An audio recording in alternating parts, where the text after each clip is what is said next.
Welcome to Making Our Way Forward, a podcast where we share compelling life stories and learn from the experience of everyday entrepreneurs. At NACCE, we celebrate diversity and invite you to join the conversation as we talk to entrepreneurs and leaders from all walks of life. We hope that by telling their stories, we bring you inspiration, empower you to take action, and ignite entrepreneurship in your community.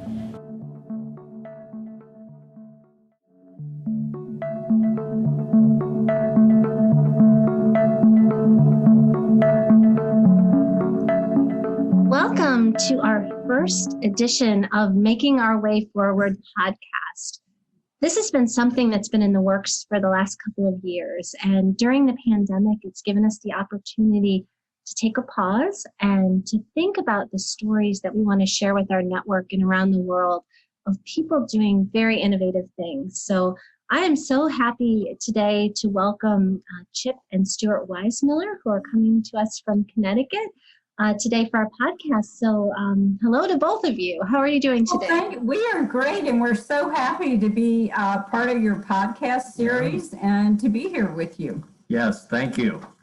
That's great. And we've been doing some very deep work together the last year. We've known each other probably 6 or 7 years now. Yes. And one of the things from the early days that I remember is both of you thinking about this whole idea of starting something that didn't exist before, which is one of the things that we like to talk about on our podcast. So why don't you both share a little bit about what inspired you to begin this journey of creating what is now a growing Everyday Entrepreneur Venture Fund program? Well, I think it started for us about 6 or 7 years ago when, so I'm a serial entrepreneur, and I've been blessed that the last few ventures were successful. They're not always successful. And we reached a point in which we realized we were working hard, we were creating wealth, and we had enough. And many people never ask the question, how much is enough?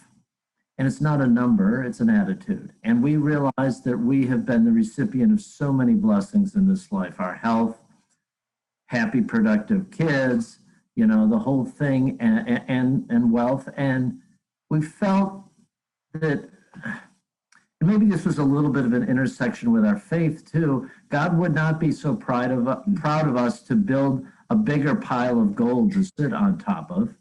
It would be much better if we use those treasures to even the playing field for those people that have not had the benefits that we've had. And so that started the process of what could it be like to create a launch platform for people that have little or zero resources to follow their passion and innovate. My path is actually a little different and probably more traditional. I grew up as it is, spending my career in financial services with American Express and then Merrill Lynch, and ended with Accenture, the consulting firm. But I very quickly realized I would rather be my own boss than have multiple bosses, one in London and one in San Francisco. So I started my own consulting practice, actually as a side gig back in '87, but really addressed it full time in the later '90s into some of 2000. I focused on strategy for financial service firms, but also did a lot of pro bono consulting with nonprofits in the area, which is how I became involved with Norwalk Community College Foundation. As you can see from my background, I am here at Norwalk today in the new film and TV studio. I have served on the board for almost 10 years, including a 3-year stint as the president. And this is where I became involved firsthand with community college students and really began to appreciate their grit, their persistence, and really their desire to succeed against all odds. So I involved Chip in some mentoring activities there, and it was a natural segue for us to think about giving back and creating a legacy around community college entrepreneurship. Yeah, that's fantastic. In fact, every time we have these conversations, it reminds me of John F. Kennedy and the quote that he lifted from scripture, which is, to those whom much is given, much is expected. And I think what's interesting too is, really the role of community colleges, because, as board members, you maybe didn't have direct experience, with a community college prior to really getting to know these students. And one of the things that we were happy to do through Everyday Entrepreneur Venture Fund, the extension of the initial work that you've done, is to publish a book at the end of 2020, a book that's selling very well, that it's called Impact Ed. And it's awesome. And so it tells more in depth your story. And one of the things I know that you had shared with me in another conversation is really that this is your legacy, and this is kind of the child that you're raising together after all of your human children have now become productive adults. And that just stuck with me because I think it's just speaks to the spirit of what you've done. But I'd love to ask you, because I know you guys contributed to the book. You didn't review it before it was printed, so that showed a lot of trust that you had in NACCE, which we appreciate. But tell us about some of the stories of the entrepreneurs. They could be people in the Impact Ed book, or they could be people from other community colleges like Monroe Community College or Middlesex Community College. What are some of the stories that have inspired you? These are students that have gotten seed funding and support through the program that the two of you created. Well, we like all the stories because they're all wonderful and show a lot of determination, focus, and like I said previously, a lot of grit. In terms of Impact Ed, I particularly like two of the stories. One was France, who started FB Collection, a very lovely set of men's handmade leather shoes. And when the pandemic hit, he quickly did a pivot and focused on making foot cream, which has been very successful. And again, a great example of how you need to always be nimble and always keep your eye on the business. And adaptive. Yeah. But I will say that my favorite story is that of Dwayne Kimball. He was raised in the South by his grandparents, who were very interested in his education and pursuit of education. And he went on to join the Army and also to work at Tropicana, Oscar Mayer, and some other food service companies before he got the calling to really give back as well. And what he has done is started a consulting firm specifically for veterans to process their claims, which, as we all know, if you've ever had to process a claim, is definitely a service in demand. So I particularly admire his pursuit of a business. Well, you done? I'm sorry. In marriage, it's not always clear. Anyway, two examples I'm going to give you that actually are not in the book, but they're part of the EEVF portfolio of businesses. And one is a woman not quite ready to launch, but she's been funded out of Bedford, Massachusetts, from Middlesex Community College. And she is a female auto mechanic, and she's developed a business model around women mechanics only working with women customers. And it makes me smile because it's pretty hard for me to imagine she'll fail, right? Because the trust of woman to women is traditionally so much stronger than men. The second one that's kind of fun for me was from Monroe Community College in Rochester, New York. There was a woman, she was about 48 years old. She had a 12-year-old daughter who was handicapped, and they had one of the adaptive vans at their home, to get her around. But many times during the day, the daughter would have to go to the doctor's, and there was no ability to get her there. So this woman developed a very simple sort of ride-sharing app, sort of like Uber, but not that complex. Other families with vans, with the lifts, could help each other out. And it's so simple, it's so reasonable, and what is so common with all these businesses is they will try and do something that's better for the community. There's as much give as there is take in these businesses. And I think it's because these students have had to deal with a lot of adversity, and their gratitude often is so much higher than maybe more affluent students. Absolutely. And the other wonderful aspect of these everyday entrepreneur businesses is that they're really not glitzy. They're just simple, let's meet a need kind of business. They're clean. Another one of my favorites is from Monroe Community College in Rochester, New York. And that is a young woman who found that there was a need to provide a service for the upkeep and beautification of graveyard plots. So she has, put together a business that makes other people happy, and she's able to reap the rewards as well. And another point I just want to make is that these businesses are replicable in almost any community. So it is a great way for us to think about sharing some of these successes with other community colleges so that they can also start businesses as well.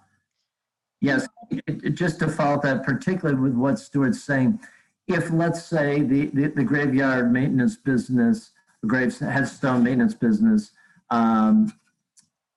is viable, it can be replicated so that anyone in any of the programs at any of the community colleges that maybe their idea is okay but not super strong, they can embrace some of these things that have already been figured out. So the likelihood of success really goes up quite a bit because they're replicating a success. Right, they've already worked that out. Couple things you mentioned.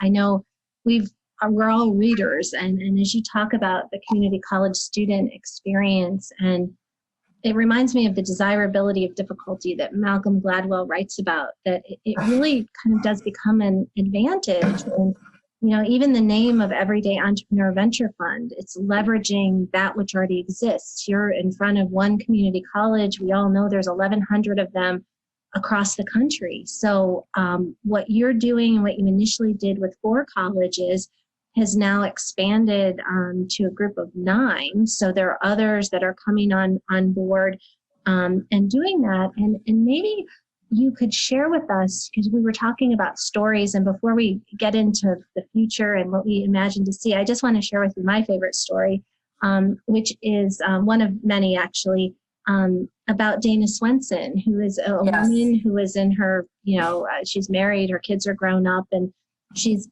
kind of identifies as a housewife, and her husband has a home construction business. So they go to a community college in Tampa, Florida, and start learning together about the business. And all of a sudden, Dana becomes more of like the CFO of the company, and they thrive throughout the pandemic. And it kind of is that renewal of her sense of self in her marriage. And I think that's the story. And a lot of the story is just seeing how happy the two of you are, but really how entrepreneurship is not just creating businesses, it's reforming communities, it's giving hope and opportunity, and especially the everyday nature of it. It's for everyone. So let's talk about the next few years. We're in 2021 finally, so we're through the election, we're midway through the pandemic, hopefully. What are the aspirations that you have for EEVF maybe in the next couple of years? Well, it's clear that one of the smartest things we have done is to align with NACCE. In all seriousness, I have been actively involved with NACCE probably for 5 or 6 years, and really admire the association for being one of the most professional around. And with your broad reach of community college participants and resources, we feel like it is a win-win for us to be able to share what we learned during our pilot with 4 community colleges and help you expand at a rate which we hope will continue to grow. Mm-hmm. I remember speaking with Stuart when we were contemplating would an alignment with you make sense, and all I just remember said to Stuart very cleanly and crisply, right time, right place, right people. And, that's, I guess it's that clean.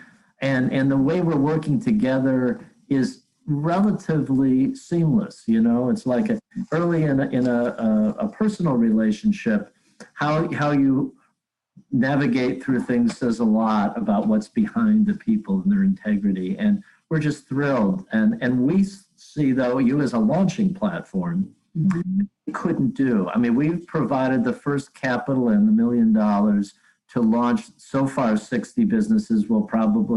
Those dollars will probably get exhausted when we hit 100.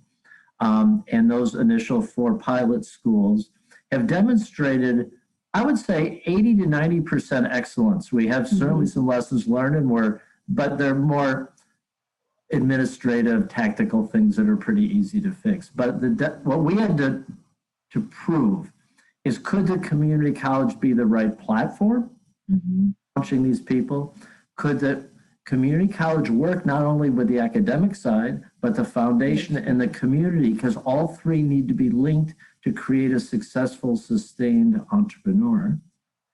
You can't just give them a business plan and some cash and send them out, into the what they need support. And so that was part of our trial to see, and we demonstrated a lot, and now it's sort of it's outgrown us, and you guys are we'll call this an adoption, right? You're adopting our baby. We are thrilled to adopt the program. I have to tell you, and just for our listeners, we meet with you guys every week, and we've brought other entrepreneurs and authors into the fold, and we have our colleagues from Hillsborough Community College and others that participate. And I think one of the things that's exciting is that we have 30 colleges that are on a waiting list that want to join the program. And as we see opportunity, I know, even looking into the future in the United States, for example, and we have people listening around the world, is that we have a new administration in the White House. So just last week, at one of our prior EEVF planning meetings, if you will, we were saying, how might we prepare ourselves to help this new incoming administration really take what we're doing and apply it to rebuilding and building back better, overcoming challenges. And interestingly enough, the SBA had a call recently in January and invited NACCE. It was the only community college higher ed organization that was represented, along with other CEOs and mostly chambers and business advocacy organizations. But it's really, I think, what the 2 of you have identified as the intersection between community college and business creation and kind of community development. So it's really that sweet spot. And as much as, Chip, you always identify yourself as the entrepreneur, Stuart really is too. I mean, you just come at it from a different end. So you're a very good match. But I want to end, because these minutes go by so fast, by just asking you both, because I know you're people that love to have fun and invent things and care very much about others. What are you most hopeful about? We're here in National Entrepreneurship Week. This is our launch, our first podcast. We have people listening everywhere. Share with us maybe some inspiration of when you look into the future, not only EEVF, but just more broadly. What makes you happy? What do you see as the future? Well, my goal would be for EEVF to touch as many students of community colleges as possible. Because with that, we'll see the introduction of new businesses, the hiring of people, and the support from local communities, all of which I think are critical and can happen through NACCE. So that is really what I am hopeful for. And Chip? Well, I feel like if the EE program is executed right, it can scale sufficiently to really help recreate the American dream. I mean, the traditional immigrant that comes to this country with nothing, 10 cents in his pocket, and makes something of his or herself is really the American story. And we've lost a lot of it for lots of reasons. And the simplicity of this program and the support that people can get through this program after you've launched, getting the money is only part of it. That's not a successful business. That's a shot at a successful business.